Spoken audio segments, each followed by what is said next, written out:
On this episode of AV Week, we take a look at the future of learning in the AV industry, virtual, hybrid, or in person. What combination makes sense? Also taking a look at what leadership and culture means in the world of AV. All that and more. Next on AV Week. The network for the AV industry. What are you listening to? This is AV. This is AVNation. This is AVNation. This is AV Week, episode 563, recorded Friday, June 3rd, 2022. Learning AV. Support for AVNation is brought to you by Crestron. This is AV Week, your weekly wrap-up of audio, visual, news, and information. My name is Tim Albright. I am your host. With us to discuss the news and information we have gathered this week, first and foremost, Charmaine Torella from QSC. Welcome, ma'am. Thank you, Tim, for having me. Also with us is Christy Sarah from Sony. Welcome, ma'am. Woo woo. Howdy. And last but not least, so help me God, Luke, if you do a whoop whoop, I don't know what I'll do. Luke Jordan from Electric EA in Fort Worth, Texas. I almost said Dallas, daggum it. So I'll just give you a big howdy. All right, that'll work. Not a whoop whoop? Whoop.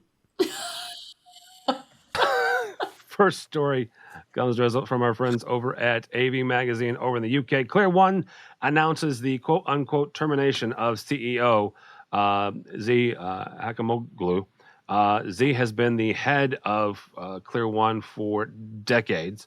And the one thing that's interesting is that they're replacing at least the current interim CEO is somebody by the name of Derek Graham. Derek's been with the company for almost 20 years now. Derek is going to lead the Clear One brand, the Clear One executive team through kind of this next couple of years, or at least the next year or so, while they either hire him full time or they will, replace him with somebody with a kind of a search committee or a search team. The other part of this, though, and there's two sides of this. First of all, we can talk about Clear One and some of the things going on with legal battles, this, that, and the other. But that's not kind of where I wanted to start with this, though. Charmaine, I'm going to start with you on this.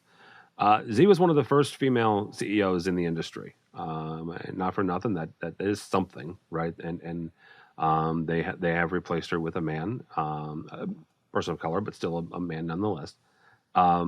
And you look at kind of the changes in the industry and in industry leadership.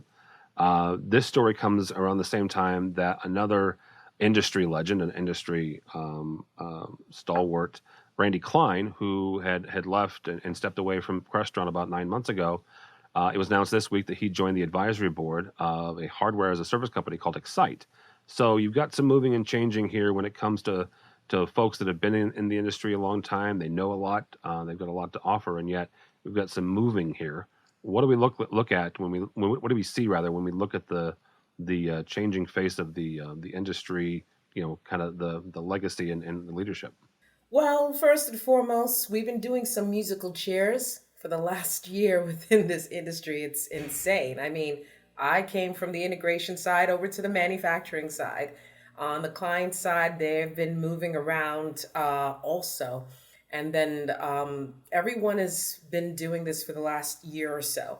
And I think what you're seeing with the leadership in this musical chairs game that we're doing in AV is that they're following the market to some degree, right? For hardware as a service for someone like Randy Klein, that was really interesting. But I said, okay, he's listening. He has his ear to the street. That's a kind of a good, interesting move, if ever there was a move to make at this time in the market, because that's where the market is going to. And in terms of culture, I see a lot of companies are looking to place leadership that's not only going to do good business for the organization, but it's also going to transform the culture, because that seems to be a very big factor for a lot of end users. End users are now syncing with certain vendors to not just because of what they offer, but the kind of culture they offer, right? They're looking at that as well. And so they want to go, in line, step in step with a partner more than someone that's just trying to sell me something or provide me a service. So that's what I think is going on right now in the market. All right, Chrissy, same kind of question. Is when you look at the as Charmaine called it, the musical chairs, what does it look like, and where do we think that we're headed? It's really interesting in general. I follow a few different industries news just, to see what's kind of going on. And it's musical chairs everywhere. In the broadcast world, there's a lot of CEOs and leaders of different stations even moving around. And realistically, when you're in that market anyways, if you're not moving stations, you're not moving forward. However, these are some big heavy hitters that are moving in different areas. So I think that Charmaine really nailed it on the head with the culture aspect. Not only is upper management looking for a different culture of employees, but employees are looking for a different culture of upper management. So there's a huge shift, not only in positions, but also in expectation of work environment. So it wouldn't surprise me if we see a lot more of these big changes with some of these big labels as time goes on. I know for working at Sony, I've really enjoyed their working environment. I feel that they have a lot going for them and paying attention to who's working for them and what they need to do their job. So I'm looking forward to seeing where Sony continues to move on, and I hope that this move with Clear One offers the opportunity for their culture to also connect with the employees that are working there and bring them to their most efficient level. That's all everyone can hope with big changes like this, so we'll see where it goes. No, that's actually a really, really good point, is hoping that the employees themselves are taken care of as well. Mr. Jordan, as somebody who does lead an integration firm, and you've got a bunch of folks that you have to create a culture for, you look at these changes and you look at some of the employee challenges that folks in the industry have. What do you see when you look at these shifts? One of the most important things is people don't work for great companies; they work for teams. And so whenever an employee, someone who's really doing the actual work, moves to a new company, they look at the culture, they look at the mission, they look at the compensation, and that has to check their boxes when they're deciding what company do I really want to align myself with. But it's after you've been hired and you meet your supervisor and you meet your coworkers and you really learn is the mission statements and all of the corporate polished communications, is that real? That's what makes people stay or leave, is the people they work with. And when you don't have stability at the top and you have a revolving door, not, like you said, Z was there for a long time. Randy was at Crestron for a long time. But when you start to see a revolving door, that's usually a sign that the vision and the culture are in misalignment. And then that creates turmoil for the employees. And so the goal, whenever you're replacing top leadership, is to as quickly get back to a place where you can create a long-term stable leadership so that you can get back to business. It'll be interesting to see what happens. But to me, the biggest thing is just finding a team of people that can work together, really. I like that a lot. Next story actually comes to us from our website.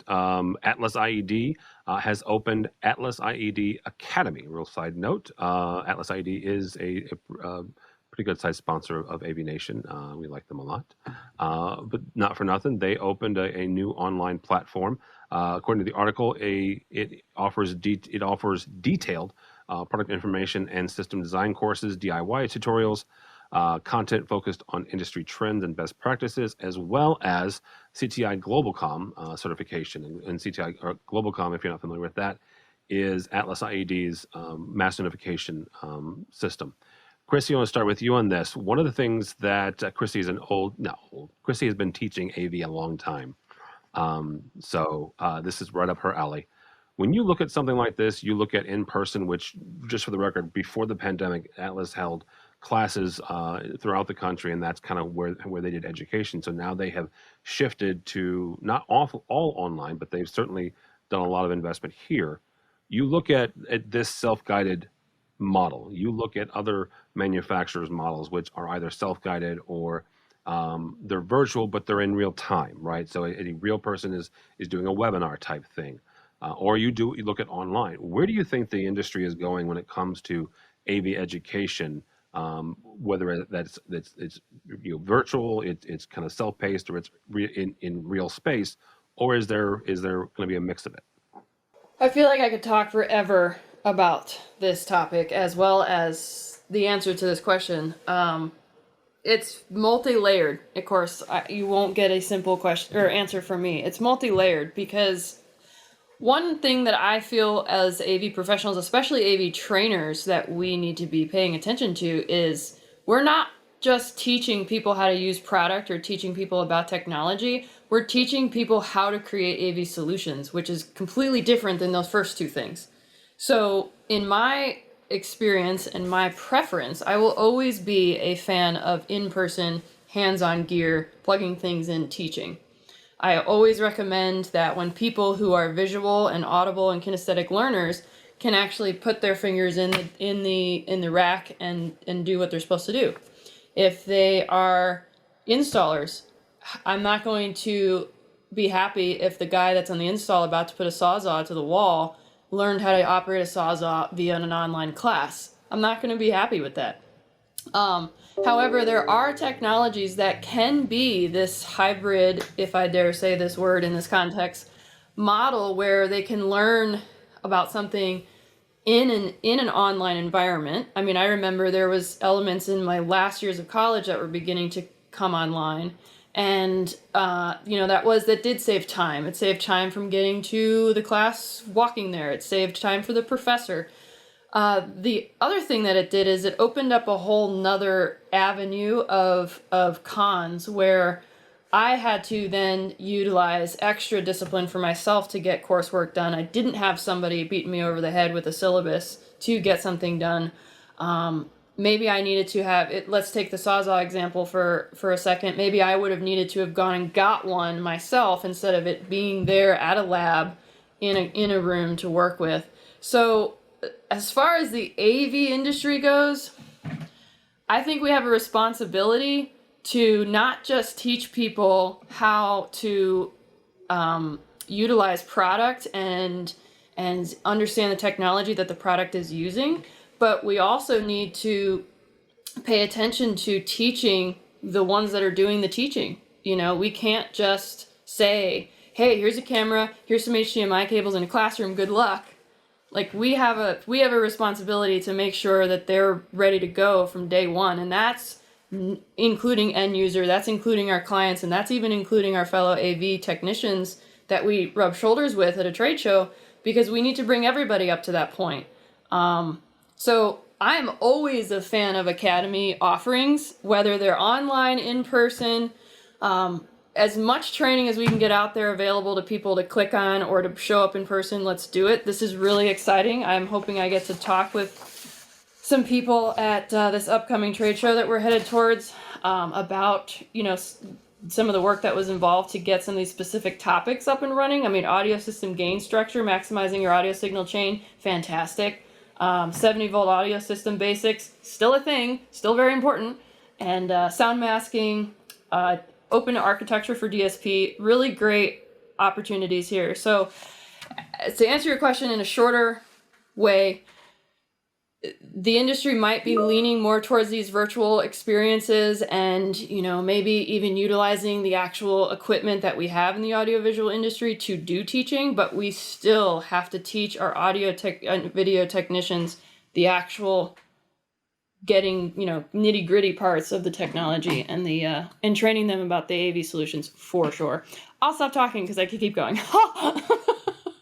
All right, Mr. Jordan, as somebody who is responsible for educating a bunch of folks, meaning your techs and your folks, where do you see the future lying? Is it, Chrissy kind of said it's kind of everything, and then yes, she used the hybrid word, which is fine because that's completely accurate in this context.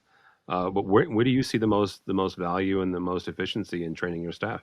First, I want to know where the online Sawzall school is. That sounds No, you don't. like a No, it's blast. taught by a guy with three fingers. Well, it's great because there's only three main things you need to know about Sawzall. It's interesting when I first started going to trade shows, the primary focus I had was spending every minute I could on the show floor, learning what technology was coming out, how it connected with other components of a system, listening to it, looking at it, touching it, asking questions. It was all very technical and product and solution driven.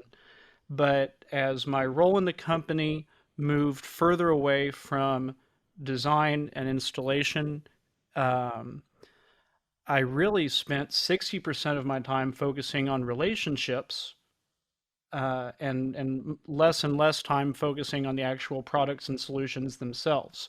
If I'm using your product and something goes wrong, who do I call? How can I maybe even bypass level one or even level two support and talk directly to someone who has the budget, authority, and knowledge to solve the problem so that my team can get back to doing the work that we were intending to do instead of solving a problem and getting behind on budget, getting behind on schedule. And so relationships became the big driving factor for me at trade shows. So when I view education offerings in the same way, the thing you miss with online training is you miss the community and you miss the relationships that really empower you to be effective on the job site. I'll brag on Rodrigo Ordonez, a fantastic guy, owner over at K2. I took a networking for AV class from him during one of the 3-day courses at Infocom in 2019, which is fantastic. So it was Rodrigo and Gain Foster, and it was more than I ever wanted to know at the time about networking in general and then networking for AV. But then I've been able to reach out to them. I've been able to connect with other folks who are in my class and continue my knowledge and growth after the class was over because I had someone I could connect with.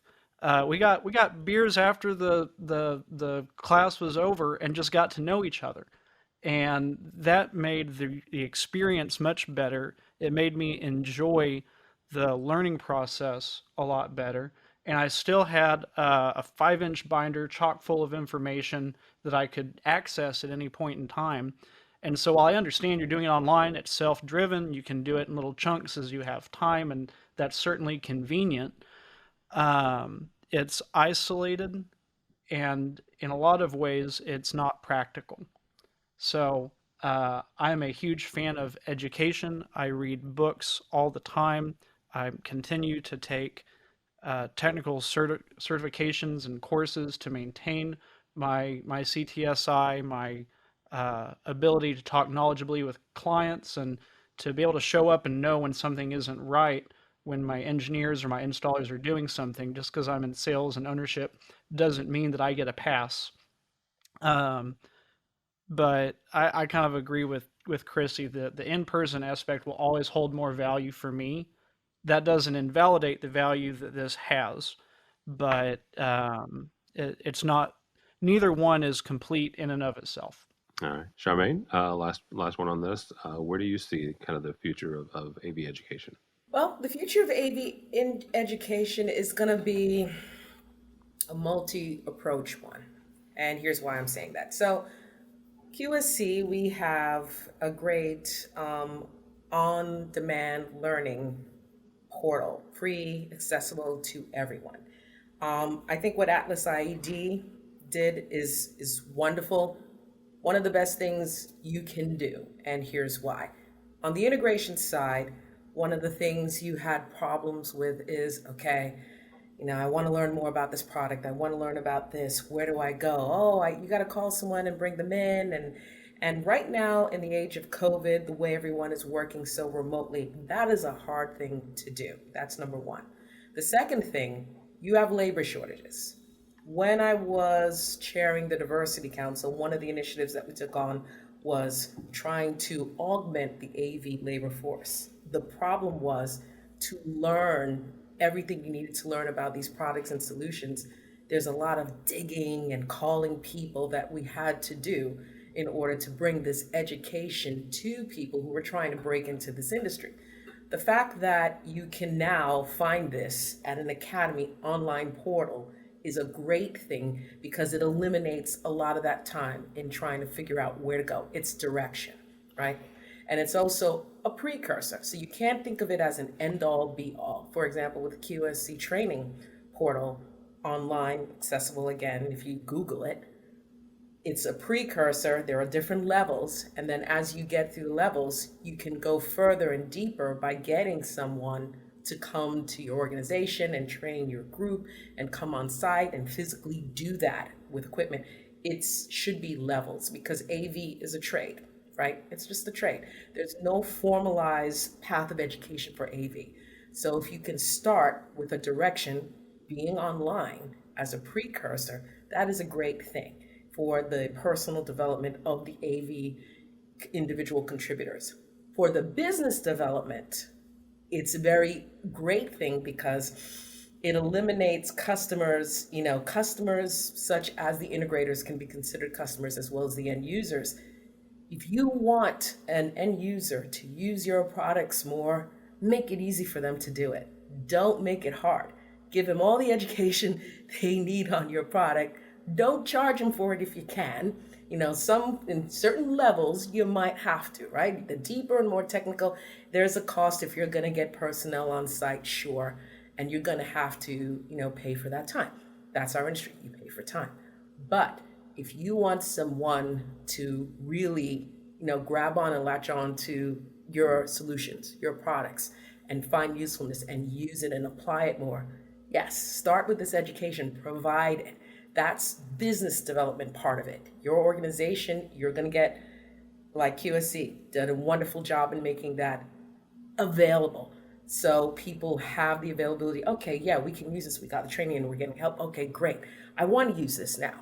I understand it. I feel comfortable because in AV, as Chrissy said, to see, feel, and touch something is very important. And if you don't give that person the ability to see it, feel it, touch it in any capacity, they're just going to go, no, not for me. I didn't get to taste it. Not or forget it. Yeah. Totally forget it. Yeah. But now this portal, this precursor, as I said, it's a precursor, is very important. On the bigger picture, I'm going to cut it really short because we've all been going in on this. On the bigger picture, as it pertains to the AV industry, that's the other thing, as I mentioned earlier, there's no formal education path. The more everyone starts doing this, the more an organization like an AVIX or an NSCA, and maybe it's another organization, maybe it's a government agency, can finally organize all this education and create a direction and a path that creates a guide to people to go through these levels and get to the on-site workshops that train even further. We need to find a way to start formalizing the knowledge of AV because we have a labor shortage. Leaders are leaving, people are leaving and taking it with them.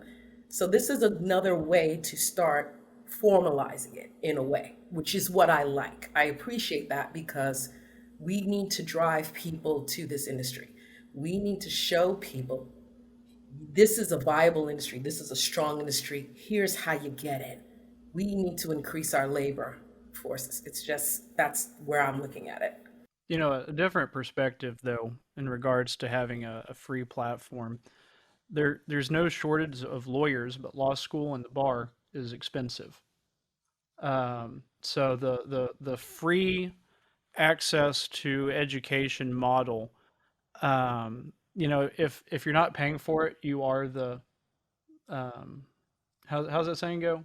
You're the product. If you're not paying for the product, you're the product. Oh yeah. And so I spent a few years. I think this is actually how I met you, Charmaine, on the AVIX committee. That's exactly how you met me. Would review the um, uh, the classes for the trade show, and the biggest thing that always ticked me off is when, and you could smell it a mile away, when it's not so much a here's how game structure works. It's more of a sales tactic for our products. And so the majority of, and I haven't taken Atlas's class, and the folks at Atlas are fantastic. Have a great relationship with them. But you have to be really careful that manufacturer offered courses are not just a way to sell and integrate their products, and less about the guiding principles and science behind why this works. You know, the Yamaha Sound Reinforcement Handbook is one of the best primers on audio, but it's a $30 book. And you look at SynodCon and everything that Pat and Brenda Brown teach, that is not free, but it is good, and it is manufacturer agnostic. It is about how it works regardless of whose stuff you're using. And then absolutely you should get certified in the manufacturer's DSP and amplifier configuration and design software tools if you are going to put that on a design and implement it in a way that is in accordance to ANSI and industry regulations. I agree with you, Luke, but here's what I'd say to that. We've gone through in this world a bunch of universities that would pay to play for education, and no one got anything out of it. So yeah, you want to be careful that the manufacturers are not giving you something just to sell, but you also want to be careful that your manufacturers aren't selling you training to make a profit. That happens too. You have people who will sell, oh, you got to pay for this, this, this. And they're using it thinking they're like the College Board, right? Good example. That's selling you to have access to the books, to whatever, to make a profit. They're a not-for-profit, not a non-for-profit, but they still make profit from every sale of those exam books. So you got to be careful. It's a double swinging door. You got to be careful. I hope they make a profit, actually. Because that allows them to continue developing and creating more resources, more content. If it is a loss leader in order to get me in the door and introduce me to other products, we've got a problem. Yeah, but also you got to be, the College Board, some of those exam books, universities aren't recognizing those exams anymore because of issues with the exams, right? So again, it's a double swinging door. It's you got to be careful that if I'm going to charge, I'm not just charging you to make a profit. If I'm charging you, it's within reason, because it is, it takes time, work, and people to give this education. So yes, you gotta, give into some of that. There's a payment to that, but it could go either way. So it's, the key is what organization curates that and oversees to make sure that's what it's gonna come down to. Who's gonna oversee that to make sure it's based on the principles, like you said? That's the question that needs to be answered. Who governs that?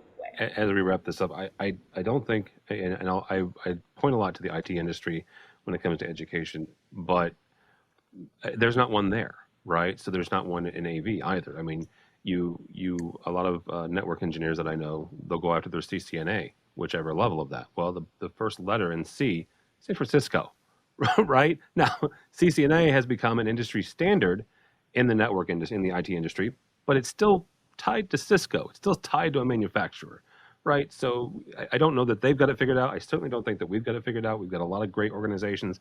SynodCon is certainly one of the most agnostic ones.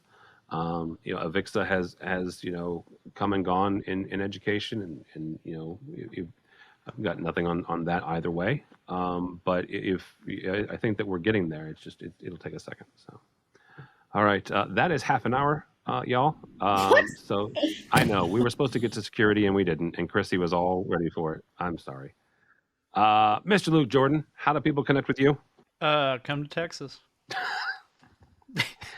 Beyond going to Texas, You can also find our company at eavi.com, or you can find me on Twitter at Luke Jordan EAVI. all right. Charmaine Torella, thank you, ma'am. How do people connect with you or QSC?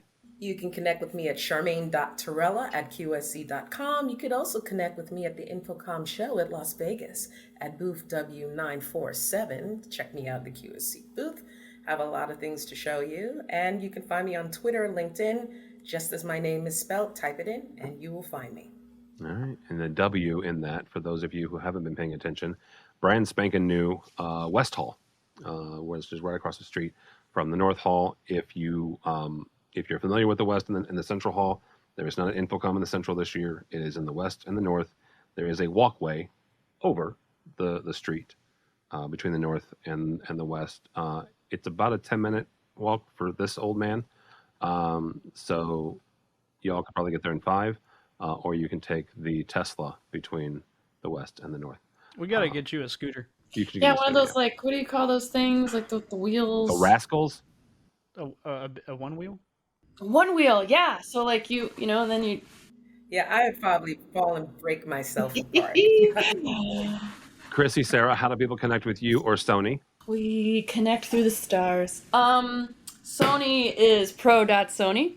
Our professional product line is there. Also, we have a fantastic professional YouTube channel that you'll probably find a few videos featuring myself and our other fantastic sales support engineers. So feel free to check that out with different product information. As for me personally, AVTeach101, pretty much anywhere, Facebook, LinkedIn, Twitter. And I will be speaking at our booth at Infocom. That is N1513. So that's the North Hall. I'll just wave to you, Charmaine. And yeah, it's going to be a fun show. I'm excited. But I'm always interested in talking about AV education and technologies that are up to speed. So yeah, reach out. I'll be happy to hear from you. All right, very cool. Charmaine and Christy and Luke all mentioned the trade show that is happening by the time that you download this podcast. It is happening this week in Las Vegas. Come around, hang out for Infocom 2022, the 8th through the 10th of June. AVNation will be having videos from the show floor. We've got all sorts of things going on. I mentioned this before, but our parent company CTI also has a booth over in the West Hall as well, 1461 W1461. So you can go by and see them. For AVNation, we've got a number of parties going on. If you go to our website, you'll be able to register for all of those. First one on the docket is our AVNation Fuse party. This is our AV user group. That is happening on Tuesday from 5 to 9 at the Ice Bar in Las Vegas. And then, of course, we have the AVNation Tweet Up. This is a networking event for everybody, anybody and everybody, from 4 to 6 over in the West Hall again, W210 and W211. So you can check all that out and more at avnation.tv. It's avnation.tv. Thanks so much for listening. Thank you so much for watching. That's all the time we have for AV Week.